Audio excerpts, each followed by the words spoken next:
అధ్యక్ష, 16వ శాసనసభకి శాసనసభాపతిగా, అందులో మా ఉత్తరాంధ్ర జిల్లాల నుంచి 5వ శాసనసభాపతిగా ఎన్నికైనందుకు తెలుగు ప్రజల తరపున, ముఖ్యంగా ఉత్తరాంధ్ర ప్రజల తరపున, తెలుగుదేశం పార్టీ తరపున హృదయపూర్వకంగా మీకు అభినందనలు తెలియజేస్తున్నాను.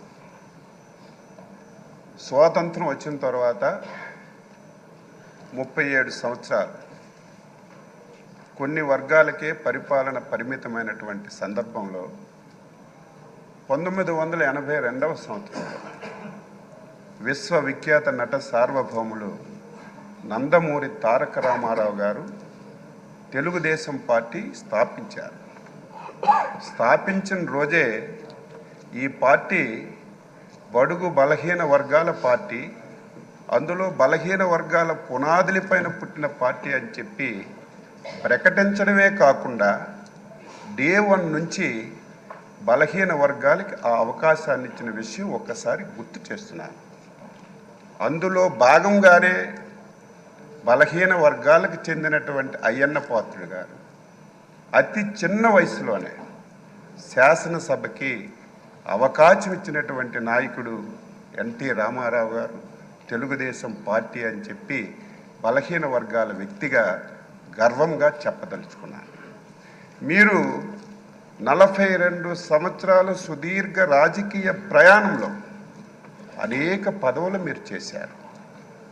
కానీ ఒక్కరోజు కూడా ఆ రోజు ఎన్టీ రామారావు గారి మాట కానీ, ఈరోజు చంద్రబాబు నాయుడు గారి మాట కానీ జవదాటకుండా పార్టీ ఏ ఆదేశాలు ఇచ్చినా, పార్టీ ఏ అవకాశం ఇచ్చినా దానిని సద్వినియోగం చేసుకొని మీరు పాలన అందించారు తప్ప ఇంకొకటి లేదు అని చెప్పి మీకు తెలియజేస్తున్నాను. 7 సార్లు ఎమ్మెల్యేగా గెలిచారు, 4 సార్లు మంత్రిగా చేశారు. అందులో ఇంకొక విషయాన్ని శాసనసభకు చెప్పాలి. పార్టీ ఆదేశం ప్రతి ఒక్కరికి శిరస వహించాలనేది నా అభిప్రాయం. 1996లో నాకు బాగా గుర్తు, అప్పుడే నేను ఇంకా ఎమ్మెల్యే కాలేదు. మన నాయకుడు చంద్రబాబు నాయుడు గారు ముఖ్యమంత్రిగా బాధ్యతలు స్వీకరించిన తర్వాత మొట్టమొదటిసారి పార్లమెంట్కి ఎన్నికలు వచ్చాయి. ఆ సమయంలో తమరు మంత్రిగా ఉన్నారు. ఆ రోజు అధ్యక్షులుగా, ముఖ్యమంత్రిగా చాలామంది మంత్రులకి మీరు ఎంపీలుగా పోటీ చేయండి అని రిక్వెస్ట్ చేస్తే చాలామంది దాన్ని ఒప్పుకోలేదు, మంత్రి పదవి వదిలి వెళ్ళడానికి. కానీ ముందుకొచ్చి నేను వెళ్తానని చెప్పి 96లో అధినేత మాటకి జవదాటి నిలబడి వ్యక్తి గౌరవనీయులు శ్రీ అయ్యన్న పాత్రుడు గారని నేను ఒక గర్వంగా చెప్పదలుచుకున్నాను. ఈరోజు బలహీన వర్గాలకి తెలుగుదేశం పార్టీ ఎన్టీ రామారావు గారు ఇచ్చారు, చంద్రబాబు నాయుడు గారు ఇచ్చారు. ఈరోజు ఎన్డీఏ పార్ట్నర్స్తో సహా ఆ విధానాన్ని కొనసాగిస్తున్నారు.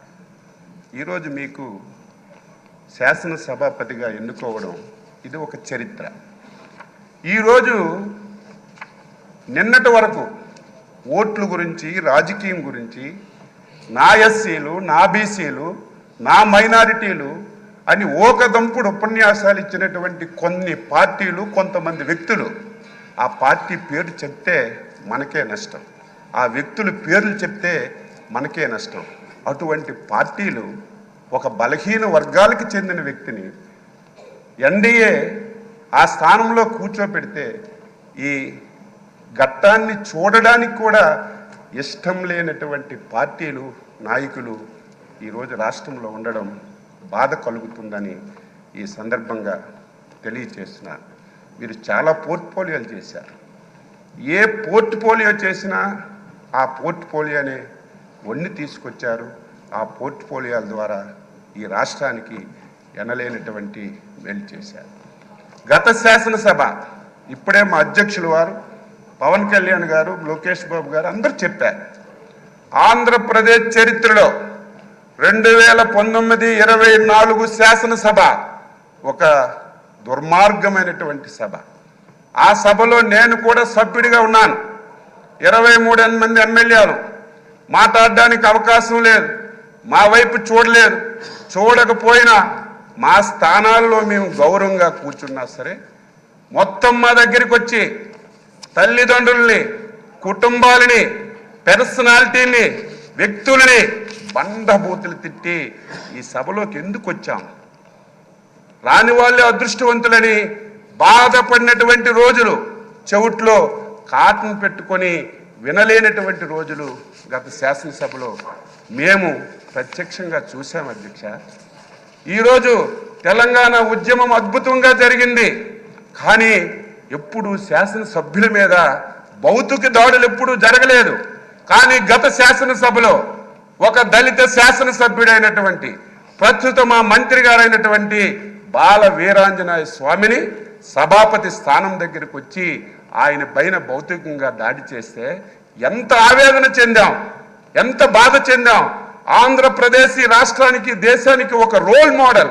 ఇటువంటి ఆంధ్రప్రదేశ్ శాసనసభలో ఇటువంటి సంఘటనలు జరగడం, అది మా కళ్ళతో మేము చూడడం చాలా బాధ, ఆవేదన కలిగింది.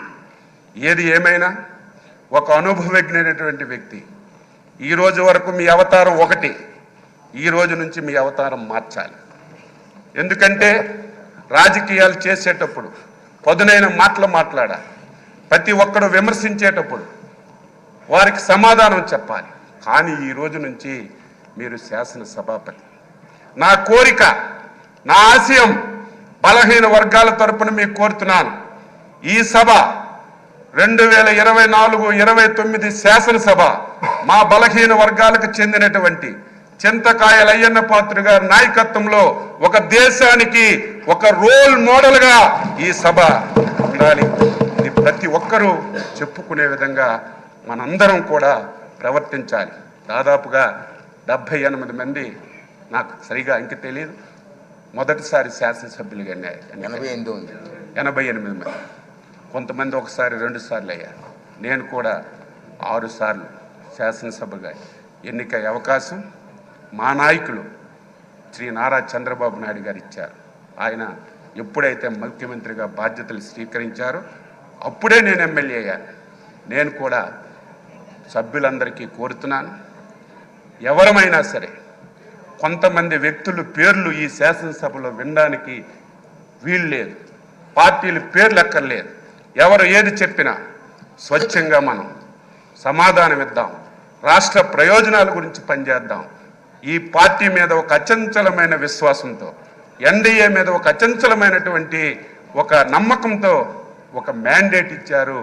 దీన్ని మనందరం కలిసి మంచిమైనటువంటి చర్చలు జరిపి మంచిగా ఈ సభను తీసుకెళ్దామని ఒక్కసారి తెలియజేస్తూ, మరొకసారి హృదయపూర్వకంగా మీకు అభినందనలు తెలియజేస్తూ, ఈ అవకాశం ఇచ్చినందుకు మీకు ధన్యవాదాలు తెలియజేస్తూ సెలవు తీసుకుంటాను.